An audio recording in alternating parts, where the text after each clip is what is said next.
Hello, dear students. Do you know the physics lying behind this Newton's cradle? This setup generally we call as Newton's cradle. अब इस Newton's cradle में क्या होता है? Suppose मैं इस एक बॉल को ऊपर उठा लेता हूं अप टू सर्टेन हाइट मतलब I am just giving it a potential energy. Now by using conservation of mechanical energy ये वाली एनर्जी किस में कन्वर्ट हो जाएगी? Kinetic energy. What you will observe, ये वाली बॉल ऊपर उठेगी रादर देन ये वाली बॉल बीच में. ये वाली बॉल भी रेस्ट में रह गई, ये वाली बॉल भी रेस्ट में रह गई, ये वाली बॉल भी रेस्ट में रह गई और ultimately this ball lifted up. अब सिमिलरली अगर मैं ऐसा करूं, मैं दो बॉल्स को ऊपर उठा लेता हूं, व्हाट यू विल ऑब्जर्व, ये जो ग्रीन कलर वाली बॉल है it will remain at rest. आप देखेंगे इसका कोई भी डिस्प्लेसमेंट नहीं होगा. Observe. So there's a physics, proper physics lying behind this. This is not any magic. Now, if what I am going to change, if I will change the mass, suppose मैंने क्या कर दिया, इस green वाली ball का मास बढ़ा दिया. Let's say I made it 2 kg. Now what you will observe? You will observe something different. देखिए इस बॉल ने भी मूव करना स्टार्ट कर दिया. Now there's a different. I only change the mass. पहले ये मास जो 1 kg था, what you will observe? This ball comes at rest. So there's a proper physics lying behind this. For this, you need to understand two things: conservation of mechanical energy. Moreover, we are supposed to understand the concept of collision. तो यहाँ पे जो ये collision हो रहा है, this is elastic collision, और moreover, this is a collision between identical bodies. Identical bodies का मतलब कि इसमें जितना मास इस बॉडी का है उतना मास इस बॉडी का, हर बॉडी का मास इक्वल है. What happens? इसमें जब मैंने इस बॉल को लिफ्ट किया तो ये बॉल रेस्ट में आ जाएगी, ये अपनी वेलोसिटी इसको देगा, it will exchange its velocity with the green ball, accordingly वो रेस्ट में आ जाएगा. It will exchange with the yellow colour ball जो अपनी वेलोसिटी किसको देगा? रेड कलर बॉल को. और अल्टीमेटली रेड कलर बॉल किसी के साथ एक्सचेंज नहीं कर सकता because there is no any other ball. तो this is simply they are just exchanging the velocity. Now इसके पीछे जो फिजिक्स हैं जो हम जानते हैं उसको हम बोलते हैं न्यूटन्स का क्रेडल. नाउ इस क्रेडल में क्या है समझना. We know this is what we call as the general equation of impact. General equation of impact में क्या होता है? This is the velocity of body. Suppose if we have two bodies, body number 2 after collision, this is the velocity of body number 1 sorry 2 after collision, this is velocity of body number 1 after collision. So let's say we had two balls. समझना है आपको. Let's say this is one body, one ball, and this is similarly other ball, right? We have two balls.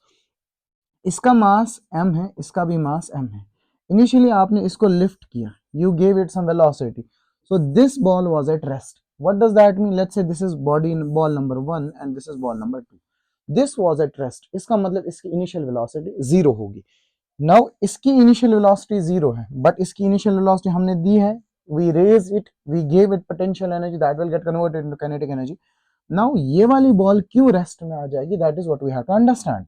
So we have to find the final velocity or initial velocity of the first body. We will use this equation.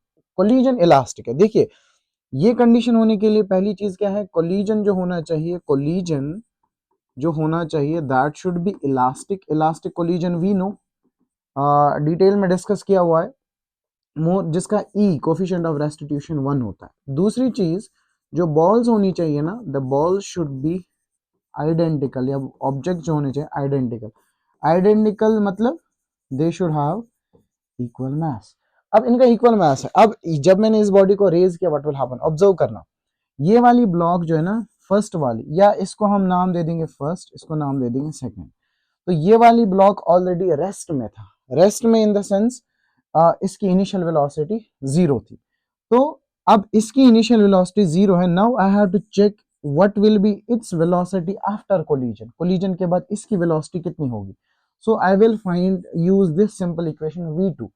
v2 में क्या मैं ऐसा लिख सकता हूँ? v2 is equal to m minus m, ये entirely zero हो जाएगा, right? We give this ball as some velocity, तो यहाँ पे क्या आ जाएगा? प्लस 2 m1 के बदले m divided by 2m u1 के बदले एज सच u1. u1 तो जीरो नहीं है क्योंकि हमने इसको रेज किया, it will come with some velocity after striking, तो m से m cancel. Now what we are going to get is v2 is equal to u1. What does that mean? That means the velocity of body number 2 after collision is the same as that of velocity number 1 before collision. ये body number 1 की before collision थी, ये body number 2 की after collision है. इसका मतलब they just interchange there velocities. Same concept अगर मैं यहाँ पे let's say I'll just take the basic example. Let's say we have one object over here, another object over here. Let's say इसका मास है m, इसका मास है m, इसकी velocity है u1. Let's say it is at rest. Collision elastic है, right? There's no coefficient of restitution, coefficient of resilience given. That means कि जितना deformation उतना reformation, right? इसने इसके साथ कोलाइड कर लिया. जो ही इसके साथ ये कोलाइड करेगा, what will happen? This body number 1 will come to rest, and this body number 2 जो initially rest में था, that will come with the velocity that is exactly u1. You can just use the equation v1 is equal to m1 minus m2 divided by m1 plus m2 into u1 plus 2 times m2 divided by m1 plus m2 multiplied by u2.